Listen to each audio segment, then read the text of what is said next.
back to Cold Front Kitchen. Today I'm going to show all 24 of you how to make a Philly style venison cheesesteak.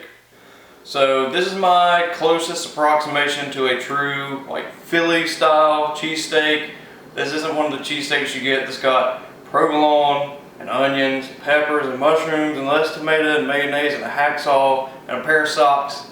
No, they don't have all that on it. This is meat, it's onions, it's cheese whiz on a piece of French bread. That's it. And it is perfect. Okay, for the onion, this is just regular old yellow onion and we're gonna dice it.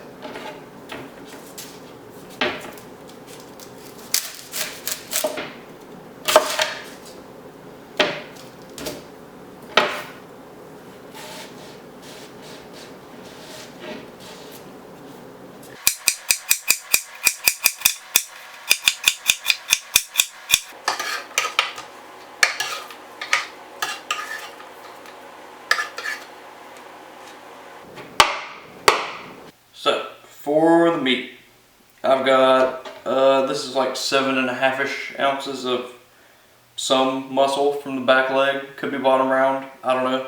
But anyway, after I thawed this in the fridge, I patted it down so it was a little drier, and I put it back in the freezer for a little over an hour.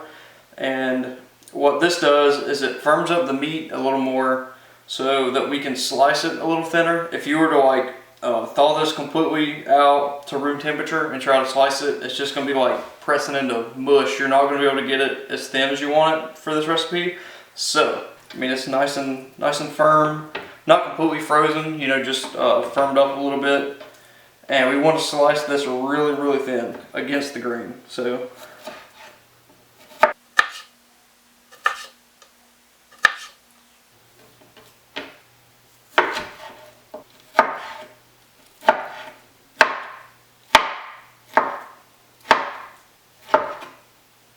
Alright, so that's what you want. Nice little thin strips of meat between 1/8 and 1/4 of an inch, closer to 1/8 of an inch.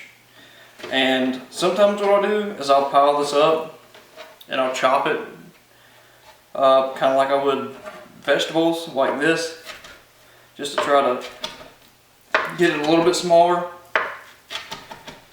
That way it cooks a little faster and it's going to chew a little easier, because as thin as this is, you're not going to be able to get it rare. I mean, you're just not going to be able to do it and get crust on the outside.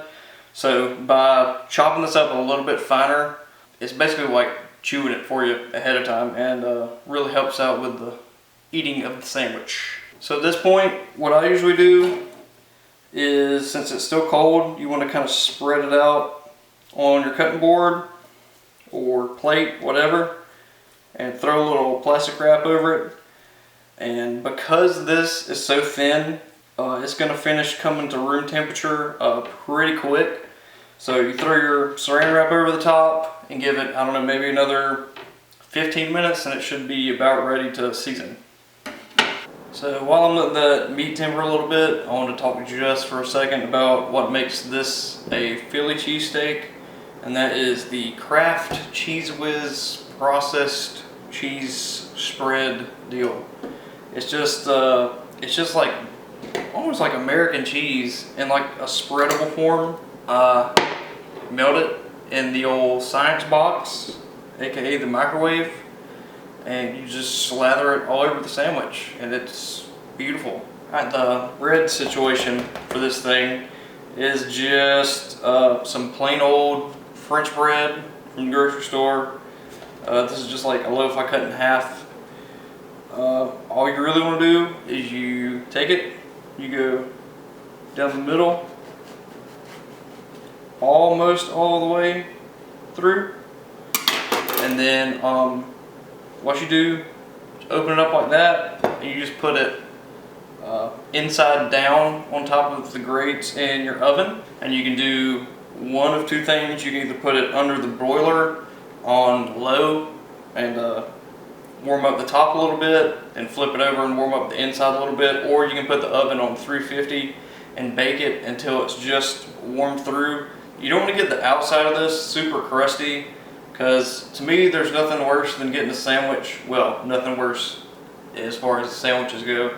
And getting one and they've toasted the absolute daylights out of the outside of it, and it just jacks up the roof of your mouth. So you just want it warm.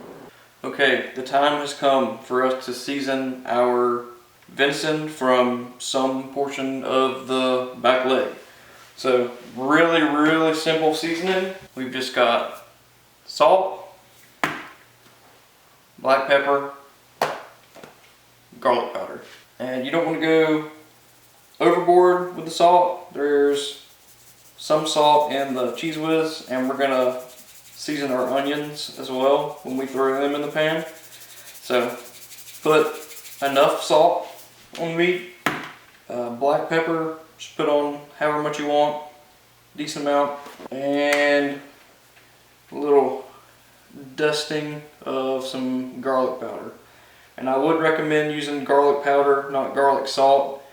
It's really easy to over salt things when you use seasonings that already have salt on top of just your regular table salt, kosher salt, whatever salt you put on your meat. So what I like to do with this, once I've got it all nice and seasoned up, is I kind of like make a little pile of it, massage it in a little bit, and we're gonna let that sit on the meat while we're getting our onions ready. So the next step is to get our trusty cast iron skillet preheating to medium-low heat. We want our onions to caramelize, not scorch. So we want to do this low and slow, and it's going to come out a little better in the end. And most importantly, while this is preheating, you want to get another bush light and do that. Alright, so pan's right about where we want it. So what we want to do a little canola here, maybe a little less than that. And we're going to add a little chunk of butter. This is Irish butter. It's unsalted. And this is going to add a little bit of richness. Also, just a hot tip for you, putting butter in a little bit of neutral oil as opposed to just putting butter in the pan.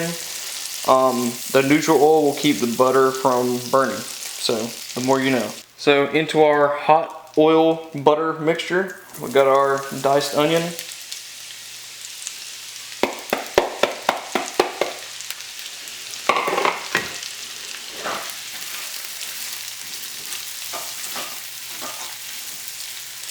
Go ahead and shuffle these around a little bit.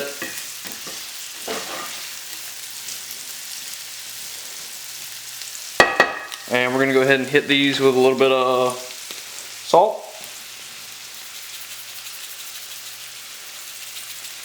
And a little bit of ground black pepper.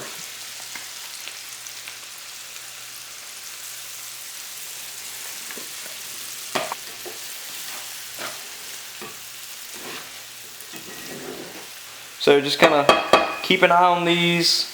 Stir them around ever so often. They're going to start picking up a little bit of color. They're going to become translucent. And you want to get them to where they're caramelized, but you don't want to get them to where they're completely mush. You want to have them, want them to have a little bit of tooth to them, a little bit of bite.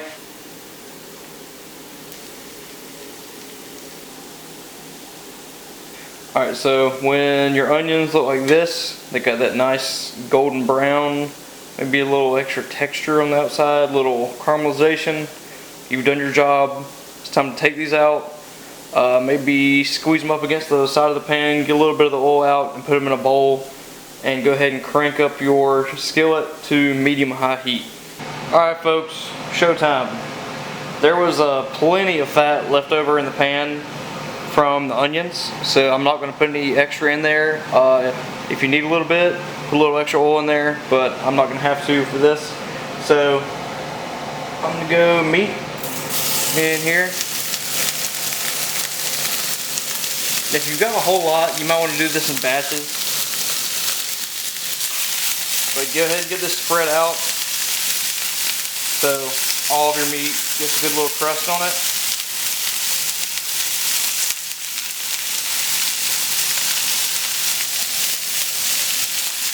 And you definitely don't want to walk away from this. This is going to happen fast. I mean, this is going to cook in just minutes. So the pan's very hot. You're going to get a sear on the outside, get a little crust action. Let that happen. Just leave it alone for a couple minutes. Stir it around. Let it cook the rest of the way through, and then we're coming out of the pan. So right after you put the meat in the pan, it's a good time to go ahead and throw your Cheez Whiz into the microwave. And you want to be careful with Cheez Whiz. You want to start it off with like 30 seconds, give it a stir, put it back in there, and then go like 20 seconds at the time or so, because it will scorch in the microwave and it will scorch easily.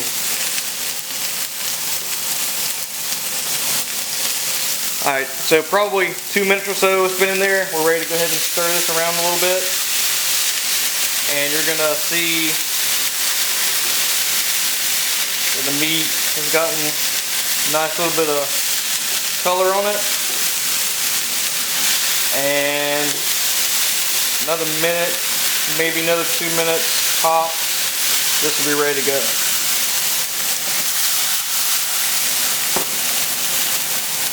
Alright, so this is done. You see a nice little char you got on the outside. The meat, I mean, as thin as it is, obviously it's done. So we want to get this off of the heat. So right now I've just got my French bread finishing up in the oven.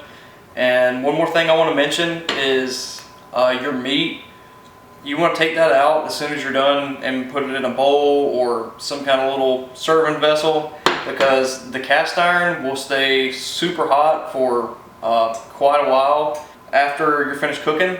And if you leave the meat in there, it's just going to continue to cook until it goes out of there into a sandwich, and you don't want the meat to get way overdone and get tough. So take it out, put it in a bowl. Alright, time to plate this bad boy. So bread's nice and warm.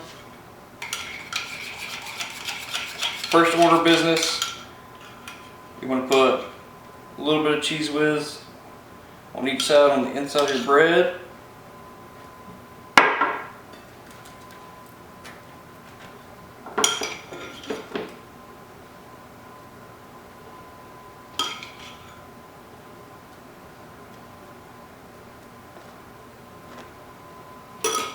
Next, we're going to go meat.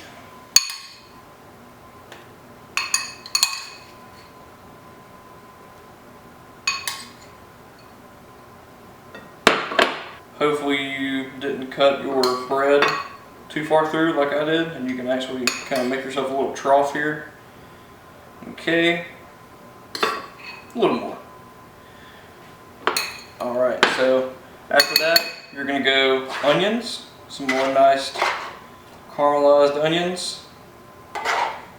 You can put as few or as many of these on as you want. I'm going to put way too many. And lastly, another good drizzle of the Cheez Whiz.